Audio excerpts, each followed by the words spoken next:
What's up guys, Deadbird here, and today we're going to set up the actual Quest UI for the system.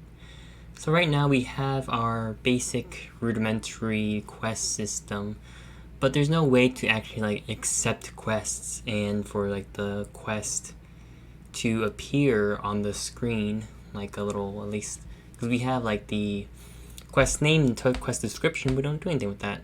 So how are we going to, first of all, how are we going to initiate quests?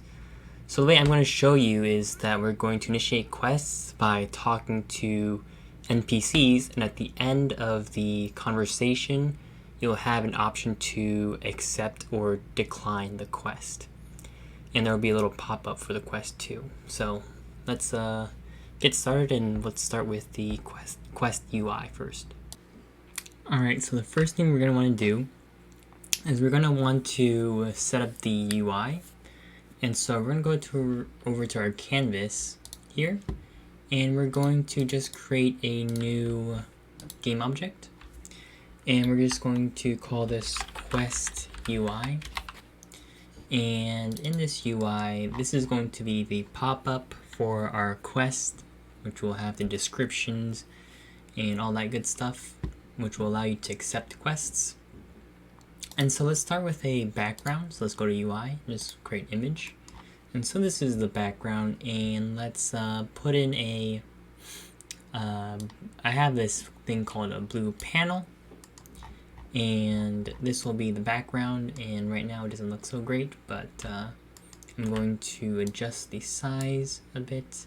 Well, before I do that, you can see how it's a little fuzzy in these areas. Personally, I have this pixel style, so if you have a pixel style too, you're going to want to go through this process. If you don't, then you don't have to.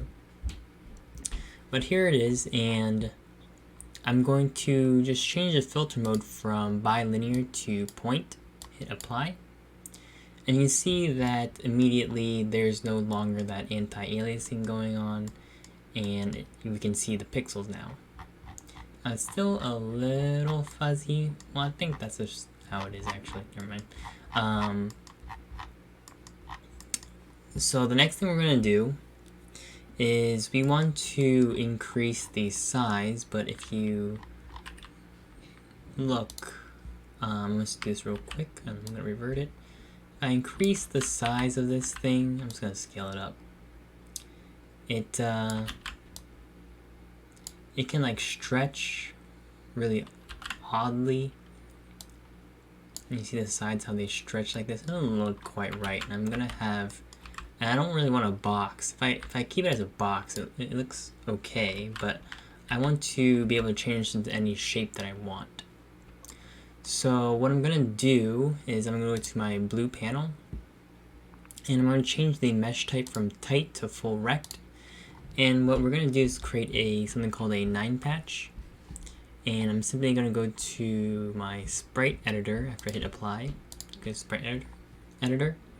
And then if I move this, we can move each side down a little bit. And you can see that I created 9 squares here. And I'm basically going to want to keep the little details, like these little bumps on the edges here, inside of the corner squares. And what it's going to do is it's going to stretch out this middle part between each of these corner squares. It's going to stretch it out. And so I'm going to contain these little bumps within these corner squares so that they don't get stretched. And this one I'm going to have to take some liberty over and just move it over there. Like that, and let's just adjust each side, and that should be good. So just to double check, each of these non-corner squares shouldn't have anything like a bump or something that would stretch out. See how it's all just the same? So if I stretch it out, it's going to look exactly the same. Nothing's going to get stretched. It's basically going to stretch this part out only. So I'm hit apply, and nothing really happened. So what I have to do is I have to go from simple to sliced, and then now when I stretch this out. It looks fine. I can make this whatever size I want, and these corner little pieces here, they don't get stretched out. And I can just show you a comparison. So I'm gonna create a duplicate. I'm gonna change this back to simple, and this is what it would look like if I didn't have it sliced. These little parts, all these little parts, they're stretched out. Doesn't look that good. So I'm gonna delete that. So you have this. Looks fine. Now I can adjust this to any shape that I want. Alright, so I just added this little graphical element here to make it look a little nicer, but you do what you want. So next part is adding the text, and basically I'm going to create two texts. Now I have Text Mesh Pro, probably you guys are using that too, but just for this sake I'm just going to use a regular text. It's not going to look that great, but not everyone has Text Mesh Pro or wants to use it, so we'll just go with the default. And I'm going to center this, and this is going to be our title, and I'm just going to call this quest name. You don't have to, but I'm going to call this text quest name, and let's make it a little bigger. And let's make it overflow for both of them. So just in case this text gets too big, actually let's make the overflow only for vertical. So that way, if the text gets too big, it'll just keep going no matter what. Which makes this need to be careful, but it's better than the text just disappearing since there's no space. So here's our quest name, and now we can create a new text for the quest description, and we'll leave some space down here for like rewards and whatnot. So for now we'll just have it occupy a little bit of space over here. We're just changing the height until it's something like this, a little smaller. Change text to white, so why not? Let's just add a little drop shadow. Just look for a shadow. There you go, got a little drop shadow if you want it. And let's put quest description here, and last but not least, we need two buttons. So button 1,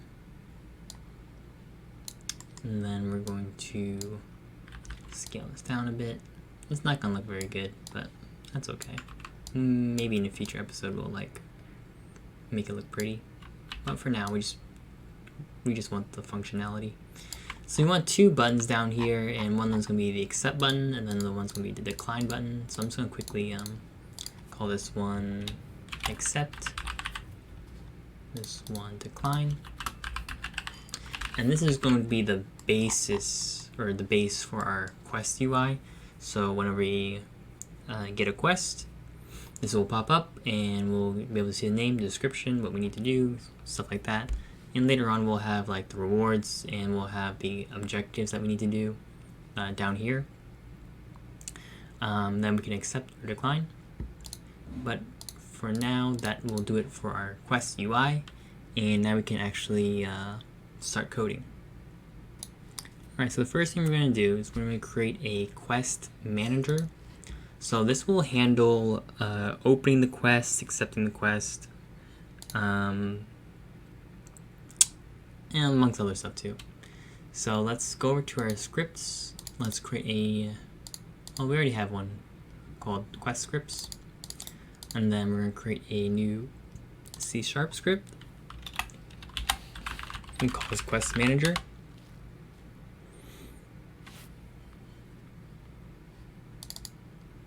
And open this up.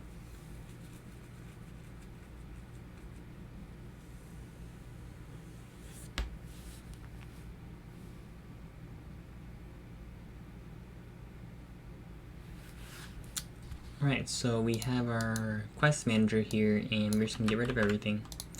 And we're going to need a couple things first. The first thing we need is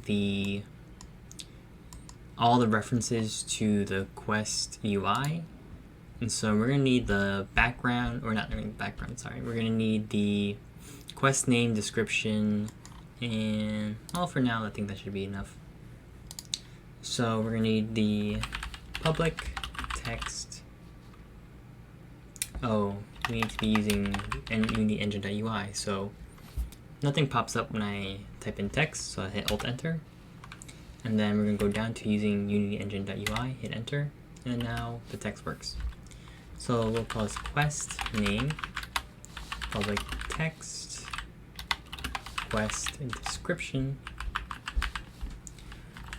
And then we're also going to need a reference to the actual game object. So let's call this quest UI.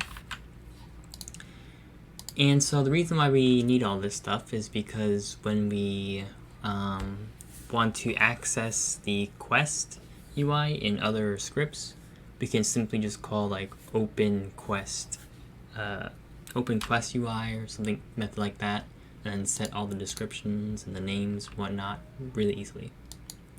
So let's actually put this quest manager onto our manager's script, and let's kind of starting to become a little crowded here. I think in the future, or if you're making your own game, you'd want like a manager to then have create empty game objects for each manager. I'm kind of like too deep into it now, so I'm just gonna keep it like this. I could go back and revert it, but I'll just keep it this way. So let's set all these references here. So we want the quest UI, so just dragging the quest UI into the game object here, and then we want the quest name, so just dragging the quest name, and the quest description, and then there we go. Alright, so now that we have that, we can create a really simple method.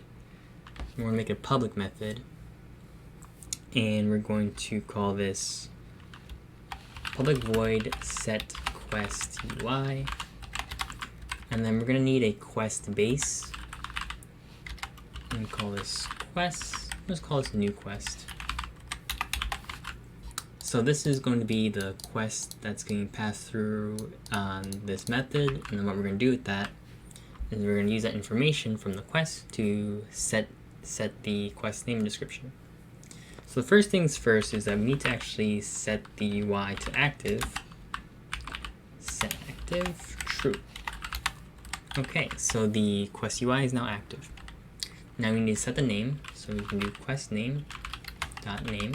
Oh, not name, text, sorry. To new quest dot quest name.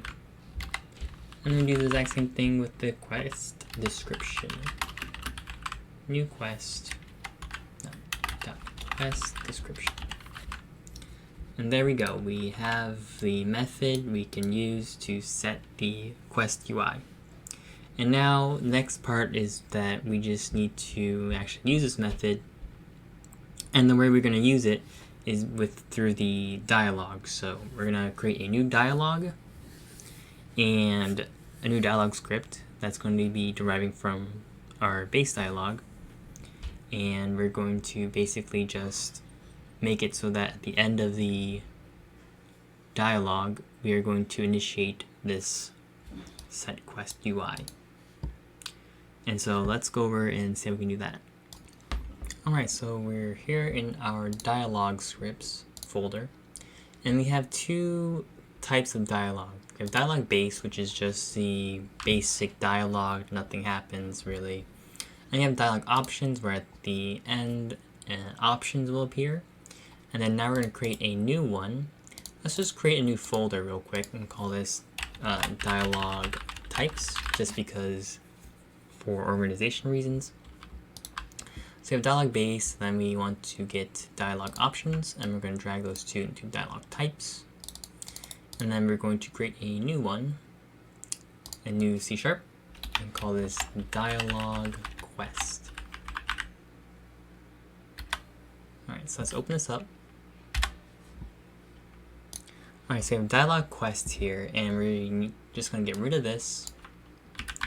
And then we're going to be deriving from dialog base. And the only thing we actually really need is a quest. So let's just make a public quest base and call this quest. And with that, we can create a, not a quest, but we're going to go to our dialogues. And let's just create a new folder, call this quest dialogues. And let's create a new quest. Oh wait, first we have to, so what we need to do is we need to create a new asset menu. And if we just go over to our other dialog options or base, doesn't matter which one. So let's try dialog base. We're just going to copy this, and we're going to go to our dialog quest here, paste that in.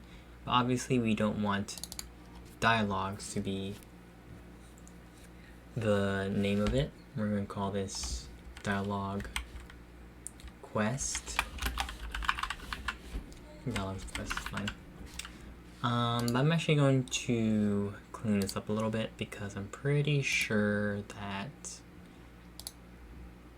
it's not how I want it. So yeah, we have dialogues, dialog quest, dialog options, but this all could be under one menu, so let's do that real quick.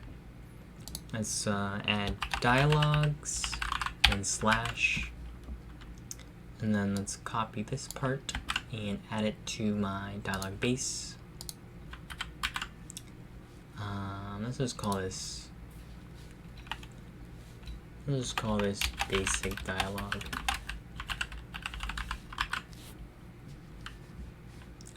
And let's, instead of dialogues, let's call this dialog quest. And then last but not least, we need to go to our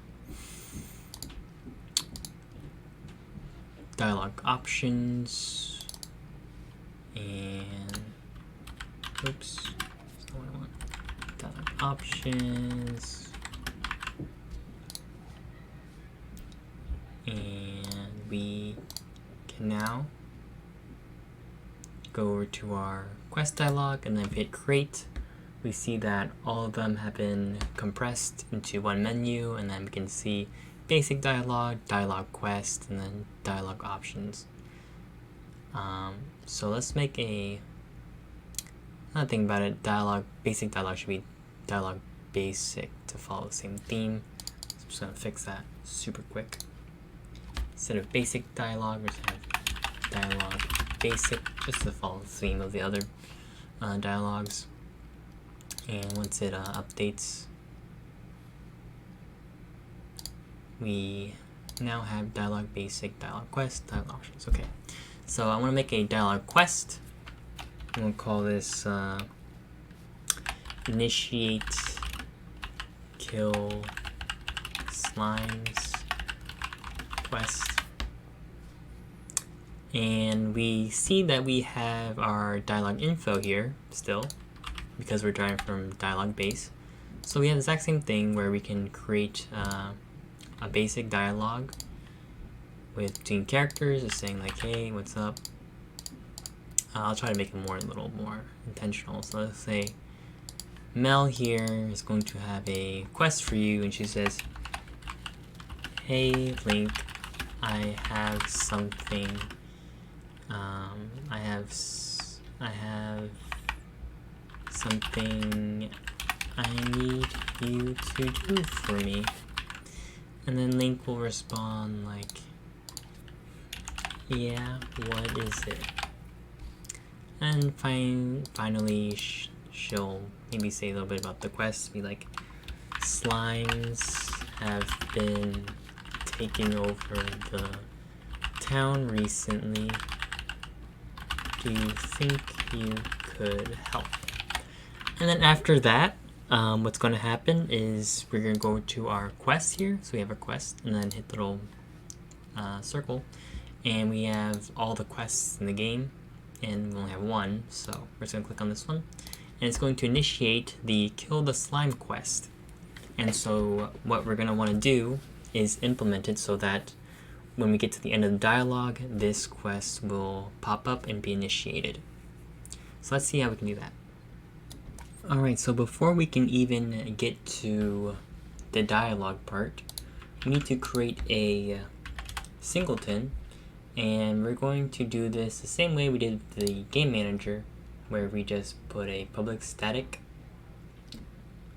of the quest manager. So we do public static quest manager, and we're basically going to put in the awake method. So we just put this down here, public. Actually, we'll group it together with the quest manager, and it doesn't have to be public, it should be private awake. And if quest manager is not equal, actually if it is null, then quest manager is equal to this. And just double check, it should be the same, or we want to call it instance, sorry. We don't want to call it quest manager, we'll call it instance. So change quest manager to instance, and let's double check, equal to this, yep. So that should all be good. And we can like just collapse that if you want. If you want to do a region, we can call it quest Singleton. And then we end region here.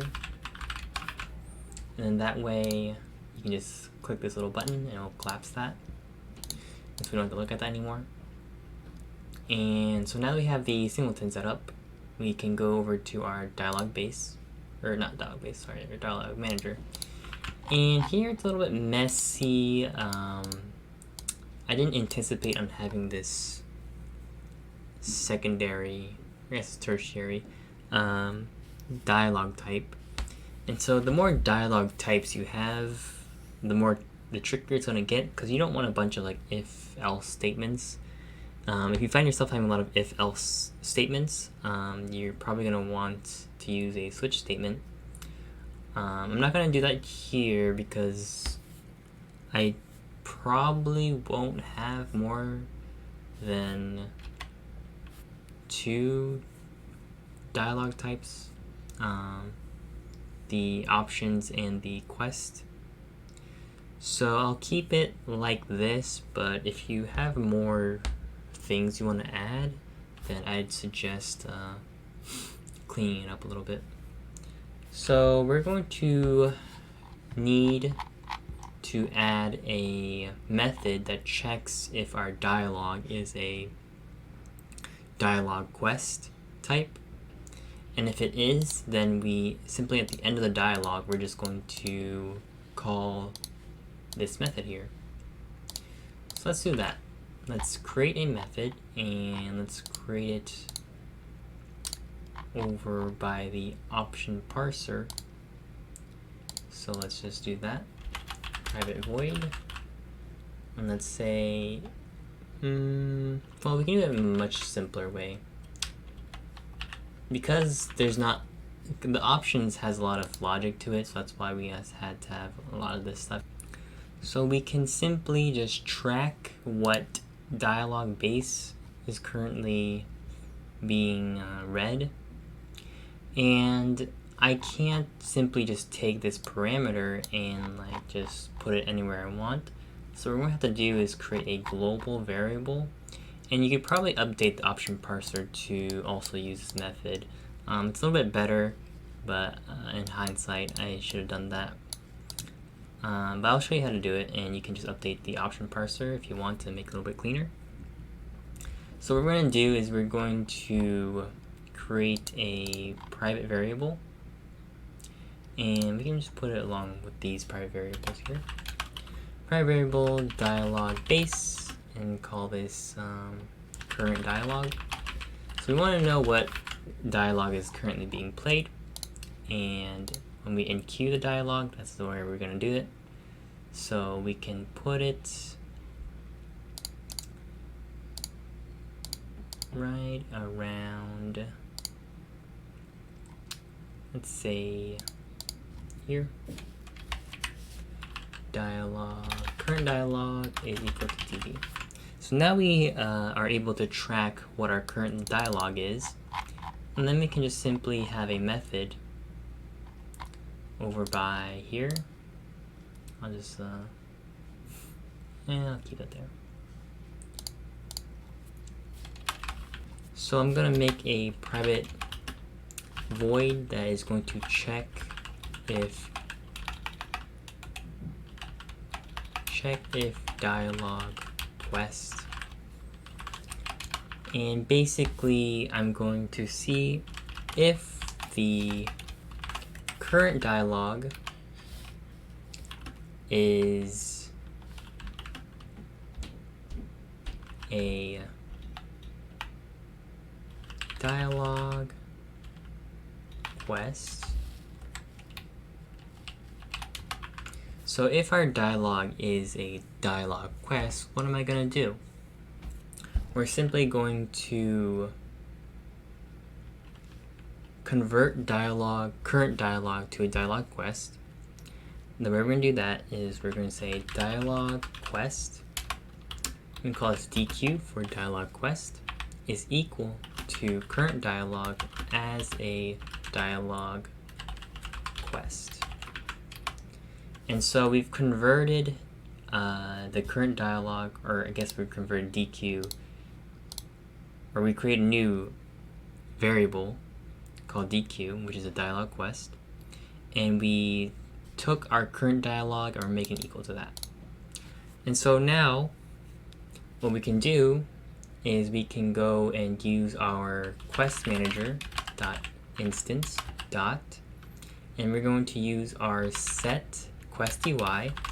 And if you remember, it needs the set quest needs a quest base, and we can simply just throw in DQ and use the quest inside the dialog quest. So what this is referring to is, we go back to our dialog quest, we have a quest here, and this is what it will grab. And so what that means is, by our quest dialog here, where we have our initiate kill slimes quest, our little quest that we set all the way down here, kill the slimes, this is what it's referring to. So now, with all of that, the last thing we need to do is call this method check if dialog quest, and so it's going to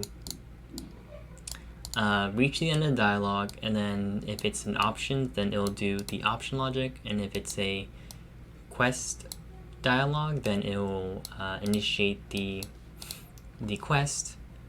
However, obviously, as I said earlier, that this is a little bit inefficient because we're having to check all these things, and it'd be more efficient if we just had a switch statement that went directly to what the thing was in the first place. So it's a little bit inefficient, like having to check everything. We can just simply check what it is already.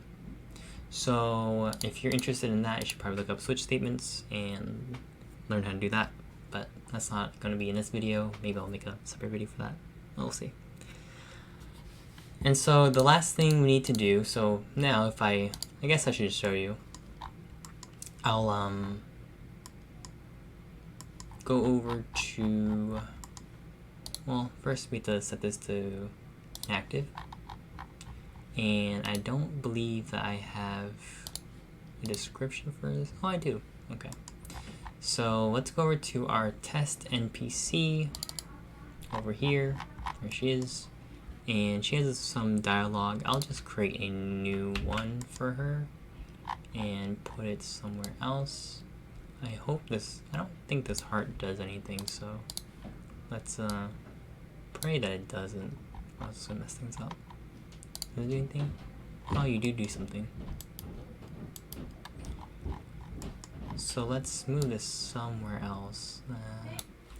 Alright, so let's so we have our second test NPC over here, and we're simply going to change the size to 1, and instead of this dialogue, we're going to throw in the, oh, this is the quest, we want the dialogue. Initiate kill the slimes dialogue. So now that we have that, our NPC is going to tell us about the kill the slimes dialogue. So she says, "Hey Link, I have something I need for you. Let's make this bigger. I have something I need you to do for me." "Yeah, what is it?" "Slimes have been taking over the town recently. Do you think you can help?" And then now the quest dialogue pops up and says, "Kill the slimes. Could you kill 8 slimes for me?" And you can either accept or decline. And now these buttons don't do anything, so let's actually make it so they can actually accept the quest, and this like goes away and whatnot. Alright, so let's start making the logic for accepting the quest. So first, what we're going to need to do is we're just create a quick little script in our quest scripts folder, and this will hold the logic for the buttons themselves. And we just need to create a new script and call this quest buttons. So this will handle logic for accepting and declining the quests. So let's open it up. Alright, so we have our quest buttons here. And we're just going to get rid of this. And the first thing we're going to do is we're going to create 2 methods. We'll make them both public. And one will be called public void quest accept. And then the other one will be called public void quest decline. And we're going to put this on the, let's say, quest UI, so that we don't have to do it twice, or we don't have to put on both buttons. And then I'm pretty sure that, okay. So I'm just gonna rename this one to quest accept.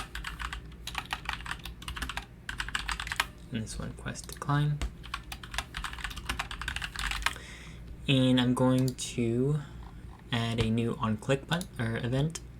I'm going to drag in the quest UI, and we're going to go over to our quest buttons and click on quest accept. And go over to quest decline and do the same thing. And so now whenever we hit decline or accept, what's going to happen is we're going to call whatever method is in here. And so now the next thing we have to do is just simply set what those buttons do.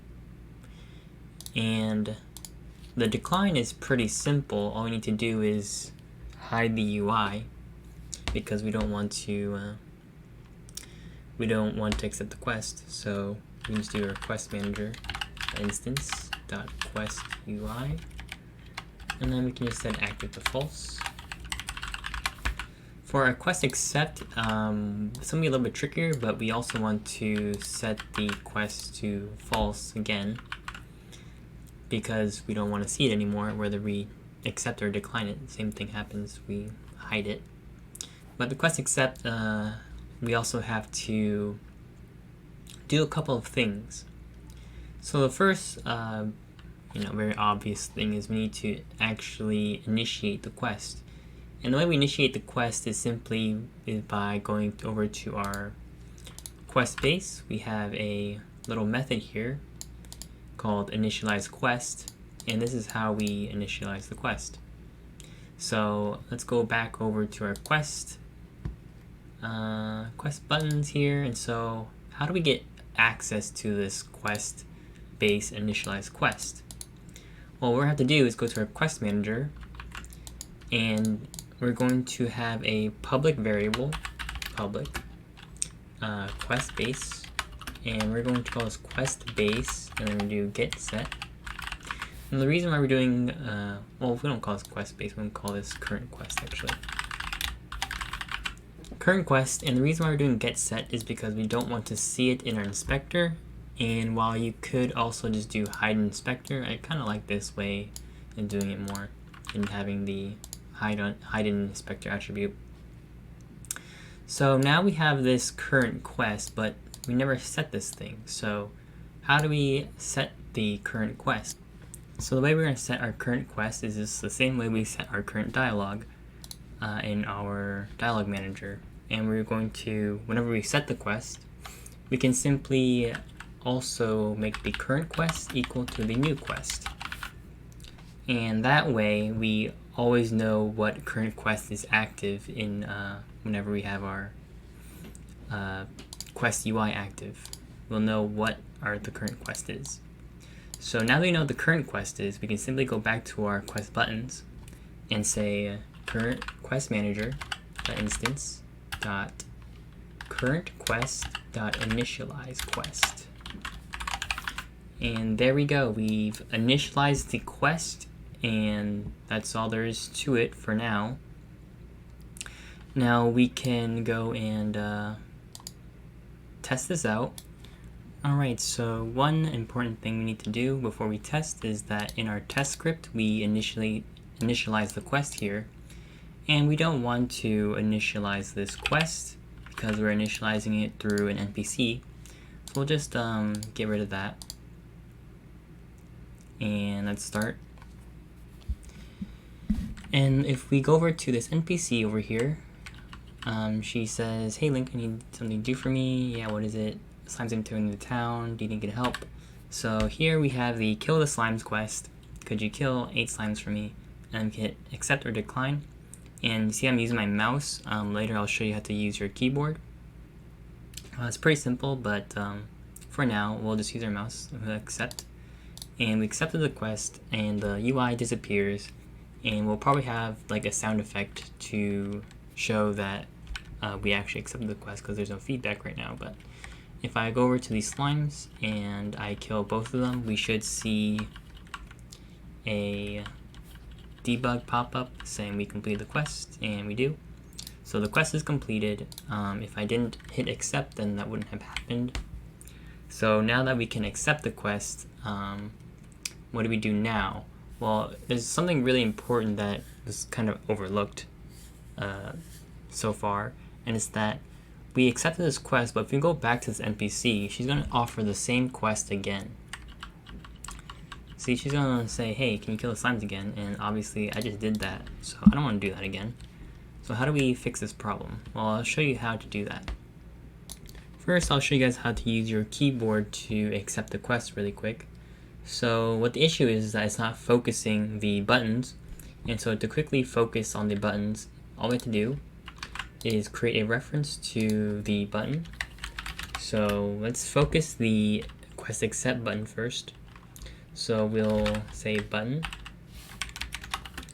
and we'll say quest accept button, and then we want to focus the button whenever we set the UI to active, which is here. So all we have to do is say quest accept button dot select, and that simply will solve our problem after we hook it up.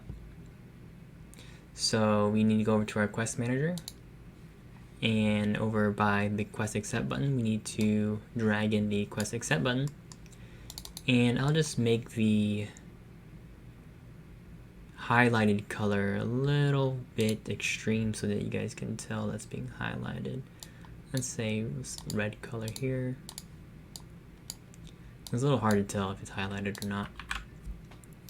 And that should solve our problems. You don't have to do the highlighted thing, obviously. That's just for me to show you. So now, if we play it and go over to the quest accept, I see it's highlighted now, and I can hit left or right, and it'll select accept or decline, and I can just hit Z again, and it'll accept. But you see that we have some issues there, but we'll fix that later. So we saw we had some issues there where whenever we hit the accept button, which is Z, it also initiates a dialog right afterwards, and then we can also move while we're doing that. So easy way to fix this, well, it's not so easy, it's a little bit of pain, but you know, we have to do it. We want to create another public variable, call this, it's going to be a boolean, it's going to be called inQuest. And just like with our in dialog, we're going to pretty much do the exact same thing. And if we're in quest, well, we should say in quest UI because in quest is kind of ambiguous. So this is when the quest UI is up, we're going to be in the quest UI. So we'll say in quest UI equals true. And then when we decline the quest or accept the quest, we can turn it back to false. But first of all, we need to go to our dialog manager and say that if we are in our quest, if we are in, not only in dialog, but also in, or not and, or if we are also in quest, well, we have to go to our quest manager instance dot in quest UI, then we're going to return. So we will no longer be able to access the dialog manager if we are in a quest UI. And then the other thing to do is go over to our character controller. So let's go over to our character controller really quick. So we're in our player movement script, and we have a bunch of things that checks if we are in something, and if we are, then we freeze our character. So we have our inventory, if we're in an item pop-up, or if we're in a dialogue, and all we need to do is check if we are also else if we are in a quest manager.instance.inQuest UI.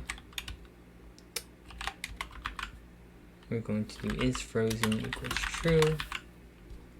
So now if we are in a quest UI, we will freeze our character. And last thing we need to do is, obviously, we don't want to be in the quest UI all the time.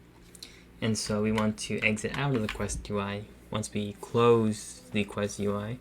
But there's a little bit of a tricky thing where if we close it at the same time that we're opening, at the same time we're interacting with the NPC, what's going to happen is it's going to say that we're not in a quest UI anymore, and so we're going to initiate a dialogue anyways. So the way to fix that is to just have a little buffer so that we're in quest UI just slightly bit longer than we actually are in. So the way we would do that is we're going to have a coroutine, so an IEnumerator. We'll say quest buffer. You just make this a private IEnumerator quest buffer yield return new wait for seconds, and we're gonna wait a very short amount of time, like a tenth of a second basically. And we're going to make quest or in quest UI false at the end of this, and then we're just going to create a public method, call this start quest buffer, and this will actually start the coroutine of the quest buffer. And so now we just have to call this method if we want to start the buffer. And so let's go over to our quest buttons, because this is where we're going to actually start the coroutine. And we can do that doing quest manager.instance.start quest buffer.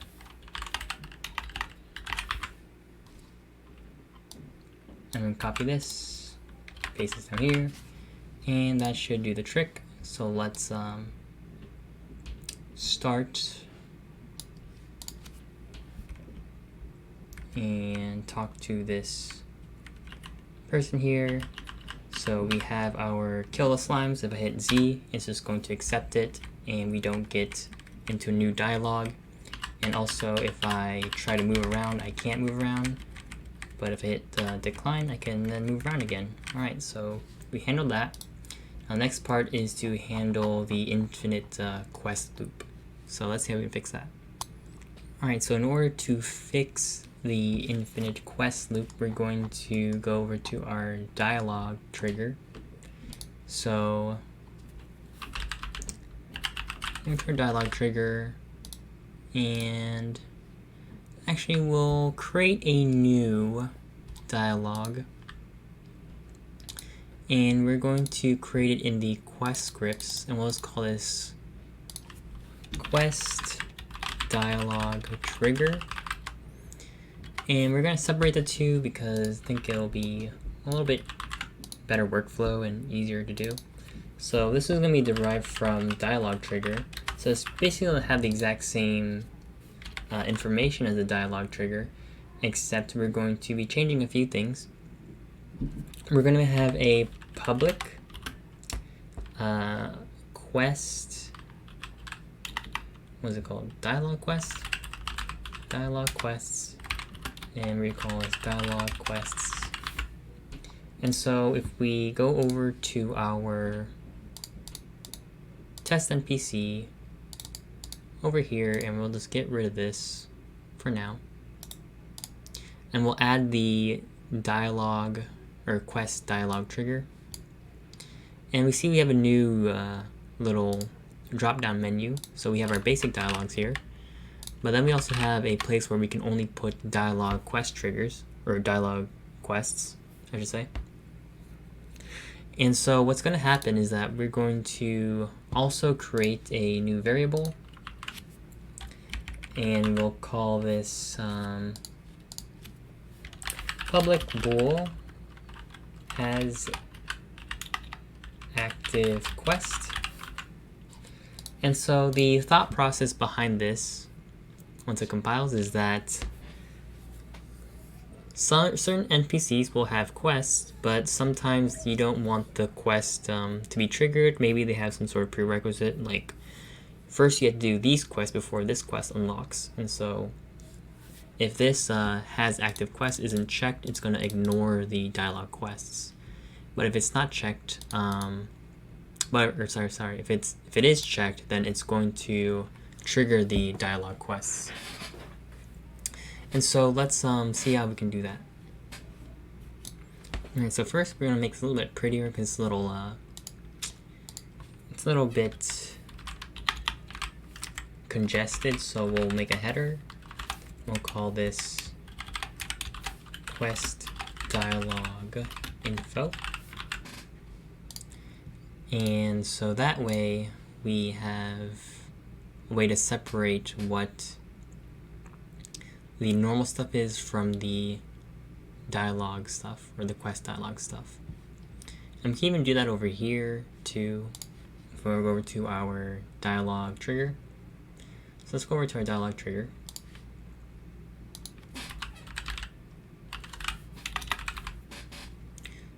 Dialogue trigger, and we're going to also make a header and call this basic dialogues info. And we can see that once it compiles, now we have this basic dialog info and have that area, and then we have this quest dialog info, and then we just have our interact range at the top. So we're gonna want to override the interact method here. So here we're overriding the base interact, and then we're just going to override this interact too.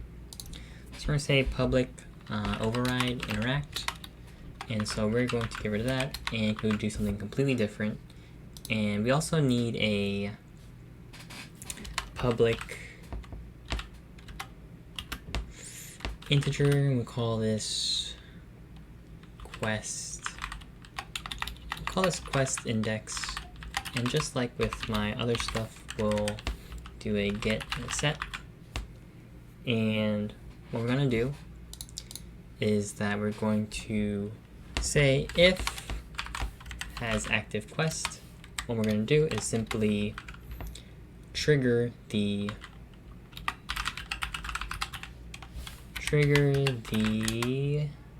dialog quest.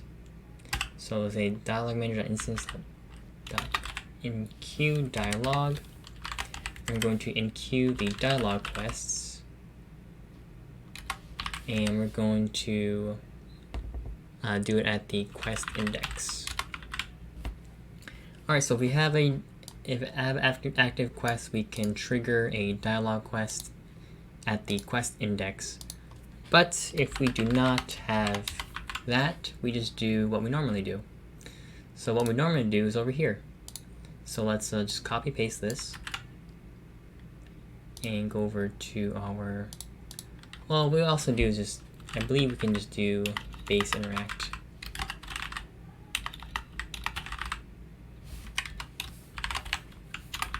So if we have a dialog, we do this special thing, and if we don't, then we just do what we normally do.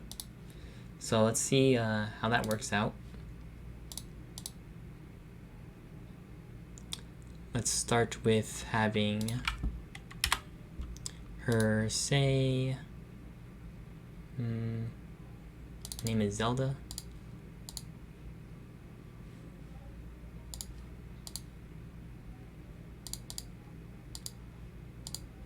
Yeah, sure, why not?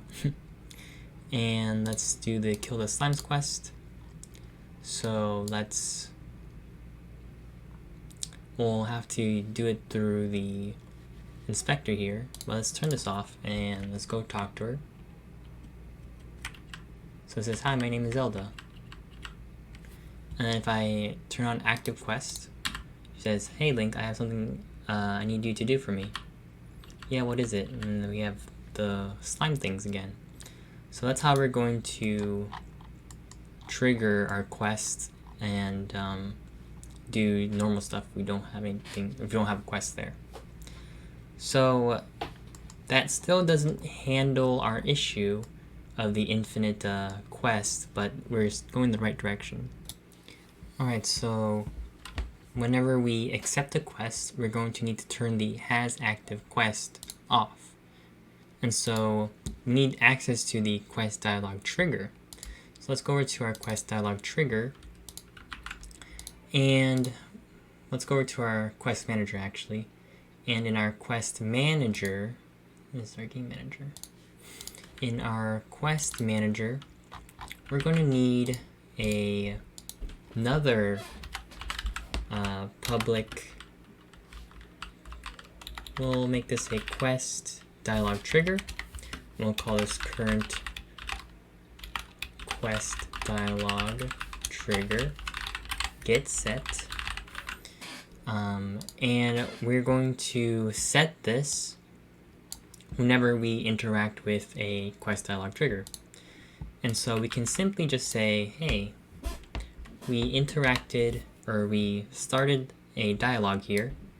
And so what we're also going to do is reference our quest manager instance and say that our current dialog quest trigger is this. And so now we have a reference to the quest dialog trigger that we just interacted with.